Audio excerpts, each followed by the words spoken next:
Guess I would say probably every game one game that I've never played. Alright, here we go, let's get it kicked off! I just played one of the best Pokemon games ever, and I'm here to tell you all about it. I'm a huge Pokemon fan. Ruby was one of the first video games I remember owning, and I've decided to devote the rest of my life and soul to the franchise. And by that, I mean I'll play the new games when they come out. Do I have to like them?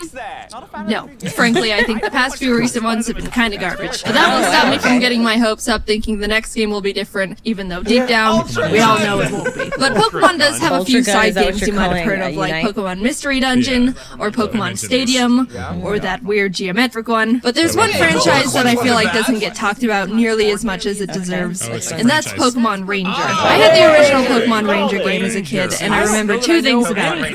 I liked it, and circles. Lots of circles. Flashbacks or beginnings. When I remembered Pokemon Ranger existed, I decided to look it up and see if it was worth possibly making a video on, and that's when I realized there were actually 3 Pokemon Ranger games. Pokemon Ranger, Pokemon Ranger Shadows of Amia, and Pokemon Ranger Guardian Signs. Bit of a Pokemon Ranger mouthful, but I digress. I was looking at some forums of people discussing which one they thought was the best, and the Shadows of Amia one seemed to be high on a lot of people's lists. So I bought the game. Now sit down and get comfy, because I just played this game for the first time, and I'm here to tell you about why it's the best game ever. The game starts off with your character taking the entrance exam to a Pokemon Ranger school, and it only took me 2 attempts to draw 5 consecutive circles around this barely moving Pikachu. You're dang right, that's impressive. I guess that's all it takes, because now I'm officially a member of this secret army for this inscrutable team school plotting to rule the world. Oh, he's just kidding. Yeah, it's an old school. I'm introduced to my class, and for some reason they've been like starved for new human contact or something, because they're bombarding the teacher with questions. Are they a boy or a girl? Which is it? Is she cute? So I'm introducing myself, and apparently the teacher catches this Keith kid looking at me with a big grin. Oh, goodness. Anyway, you go sit next to Keith. Oh, okay, just plop me right next to him. Yeah, I don't mind or anything. Thanks, Teach. Anyway, you get a tour of the school from the scroll with me, meeting the other teacher, Mr. Kinsaid, who's apparently a stickler for making sure kids don't run in the hall, and this kid Isaac that Rhythmy called Mushroom Hair. Both my IQ and my height in centimeters are 163. Alright, bud. After getting a feel for the school, you're taught how to capture Pokemon with your styler. Loops portray the feeling of friendship, so the more loops you draw around the Pokemon, the more it will submit to your friendship. That's nice. You finish the school day and are fast asleep in the dorms when all the students decide it's initiation time. Get up, sleepyhead, it's 4 a.m. time for your student initiation. Yes, sir. They tell you to find all 4 of the stylers they've hidden around the giant school, and after doing so, you have to put them in the basement for some reason. So you head down there after finding them all, and are in the basement when... Why are you down here? Only I'm permitted to be in the basement. Leave now! Oh my goodness. Anyway, Isaac, have you finished testing my very something sketchy going on behind door number 1 here. The rest of the school year goes on without any big problems. Pokemon Ranger Crawford comes and talks about what it's like to be a ranger. You save the milkman from some Bidoof. You attend a one-day internship at the local Pokemon Ranger base, and they make you bring them their lunch as an important mission. Actually, while you're at the internship, someone runs over and says the Pokemon on the beach are acting strange. You go with the Rangers to check it out to see all the Pokemon going crazy, and save the day by capturing them with your loops of friendship. But yeah, that's weird. Finally, you make it to graduation. Jaden, come up and make a speech as the class representative. Oh, I'm the class representative, huh? Well, don't mind if I... Oh, what the heck? So after saving everyone from a very strange rampage of Tangrowth, you start working at the Pokemon Ranger base you had turned at. There's a call about some more Pokemon acting strange down in a nearby cave, so your first mission is to investigate what's going on. In the cave, you stumble upon this weird missile-looking machine that's seems to be what's hypnotizing the Pokemon in its vicinity and making them go crazy. So you destroy it and everyone's proud of you. This Professor Hastings guy is called down from the Pokemon Union to take a look at the cave machine, and I guess he's like 100 years old or something, because the Rangers want you to go meet him halfway in Puel Town to make sure he doesn't get lost and die along the way. You take one step in town, and oh god, all the Pokemon are going nuts. Turns out there's more of those rocket machines planted in the town, and as you're going around smashing them, you run into some guys that are not only very shady, but also terribly shifty. They run away to tell their leaders there's Pokemon Rangers smashing their stuff, and further into the town you find them again with their admin, who's like, dude, what the heck? What do you have against our Giga Remos, you vandals? Treat things with respect. And then attacks me with Rattata and a Toxicroak. Not gonna lie, their battle music kind of bangs though. Okay.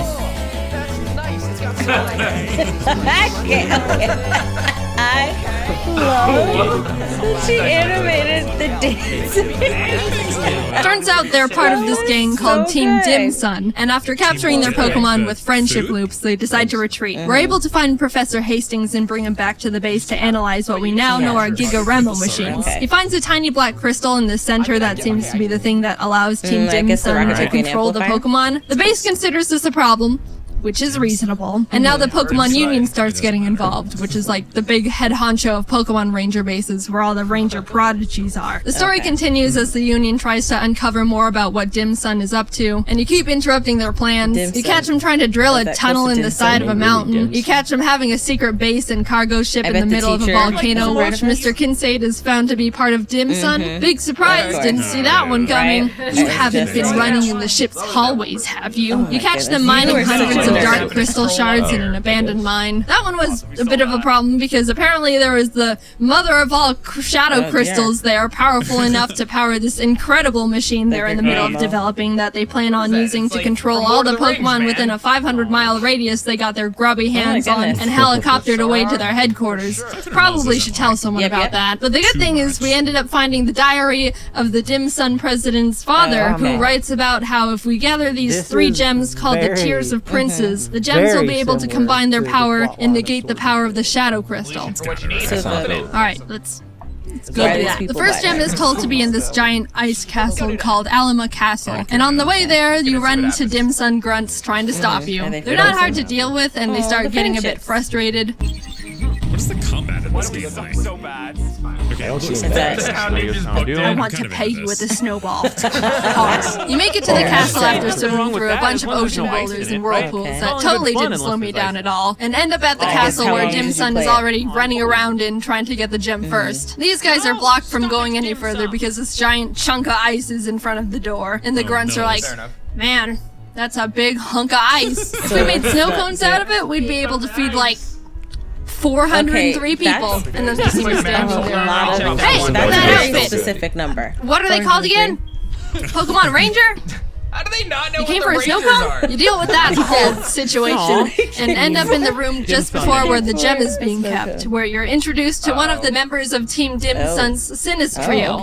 Ice. I don't know what his deal is, but he called me Jaden Noob, and then dabbed, so I had to murder him. Well, I captured and freed his Frostlass, and he scurried away all, well, I didn't need the gem anyway. After gaining the trust of the Lucario guarding the gem with more of my loops, the blue gem of the Tier of Princes is mine. Fast forward a bit and you get the red gem as well after defeating Sinus Trio Lavana and her Infernape. She doesn't dab, but she does do this sexy little dance. The guy from school, Keith, who's a ranger now, was assigned to get the yellow gem and hasn't come back yet. So the Union's like, alright Jaden, go check on him. You hop on a boat to the destination, but whoops, apparently a Wailord is in trouble. I'll just go down there and see, yep, I thought so. These Dim Sun grunts are trying to kidnap a Wailord, and after destroying the machines that were trapping it, they decide to just grab a Wailmer instead and try to convince their boss it's a Wailord mini. You follow them on the rescued Wailord and start infiltrating their base. Down a hall, you discover the grunts squishing the Wailmer through the door, and as you follow them into the room, they're like, oh crap, shoot, do you want to deal with the ranger? Oh no, I'm too wimpy. I know. let's apologize. Sorry. We got the Rangers' confidence.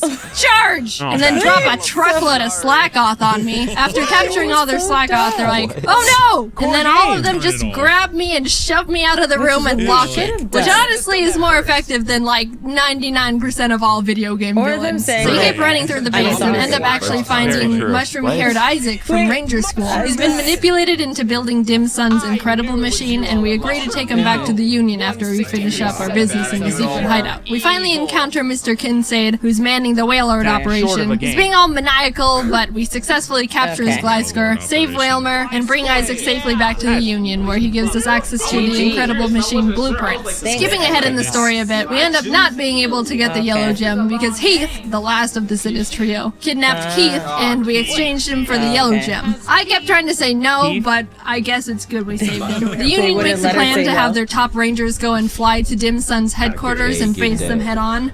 Jaden, you can just sit in the corner and do nothing. But right as they leave to do that, the Sidus trio busts through the Union walls and are like, ha ha ha, we'll be taking this, and steal back Isaac because they need him to complete the incredible machine by midnight so they can activate the Shadow Crystal. Isaac complied because they threatened to kill his sister or something. So new plan, now I have to get Isaac back and basically destroy the machines that were protecting their building / incredible machine. Because, oops, I didn't mention this before, but they turned their entire building headquarters into the incredible machine. What? We basically just waltzed right through the front doors of the headquarters. Heh, that'll stop people from entering. What? How did you get in here? And rattle our way up to Isaac, who's like, you're a bit too late. I totally just completed the entire machine, and they're about to use it to hypnotize all the Pokemon in the region in like 5 minutes. Why would you do that? Well, at least your sister's not dead. So you run to the top, defeating the Sidus trio every floor of the way, and grab the last tiers of Prince's Gem. And you get to the top where you meet the Dim Sun president, Blake Hall, for the first time, and he's like, you're too late. It's time for darkness. Get her, Desnor. And then I capture it immediately. And he's like, just kidding. Get her, Darkrai! And then Darkrai just starts dipping me into darkness, and Keith has to come save me on his Staraptor. So Darkrai's like, well, then I'm gonna just dip these guys into the darkness, and throws Blake and his assistant into the void. But I decide to capture and free Darkrai anyway with the help of the Tears of Princes, and save the day. That guy Yay, looks like a mix of I'm a Joker hero! and Mario. Time to take a nap. Now, Pokemon Ranger is a big game. It took me about 24 full hours to get through the game, so I had to leave out a lot, and I mean a lot of other points in the story. There's even a bunch of side quests that are actually pretty entertaining and funny you can complete that help power up your styler. There's one where this guy says he researches smells and wants me to bring him the stench of a muck. So you do it, and he's like, yes, and puts it in a jar. Then later on in the game, he pops up again, and this time asks for a Weezing and a Skuntank, to which he's like, yes, and puts them in jars. Then he's like, thanks, dude, and you never see him again. The dialogue is absolutely amazing. This game has probably the best writing out of any Pokemon game I know of. Team Dim Sun is obviously the star of the show, and whenever they come on screen, you know they're gonna have something funny to say. At one point, while I was trying to get into their secret base in the volcano, I captured the Pokemon they were controlling, and they're like, time to make our escape, and set off dynamite, which exploded a giant boulder and blocked the entrance to the base, which they're like, shoot! We were supposed to detonate it after we go in, so they had to wait for me to go get a Pokemon that can destroy the rock. And they're like, thanks, Ranger, we'll be grateful for this for about a second. And they run through the door, so you follow them, and they come back like, hey, we forgot about you helping us. Oh, they forgot Take this! And drop a bunch of Numble on me. Also, all of the music that plays when they're around is awesome. I was jamming out whenever I was running around their base. It's a bummer this game isn't super popular. I know it's got a small cult following, but it definitely deserves to be more well-known, and I really consider it one of the top Pokemon games out there, just on writing alone. It's not a hard game, but I mean, Pokemon isn't meant to be a difficult game series anymore. I can see some people getting a bit tired of the capture system since it doesn't change much throughout the game, but honestly, again, I think the story and dialogue far make up for the semi-repetitive capture and battle system. Now, I know I kind of just talked about the entire plot, but if you're curious about playing it yourself, there's so much I left out, and there's still a lot to discover about the game, so I highly recommend it. I'm being honest when I say I didn't even cover a third of what happens in the game, and there are a lot of funny moments I really wanted to talk about that I just didn't have room for in the script. I'm just trying to convince you to play the game yourself at this point, because I think it's just that funny of a game. But I'll stop. But here's all my stats after completing the game. It took me about 24 hours to complete it. I captured 734 Pokemon and ran away from 106.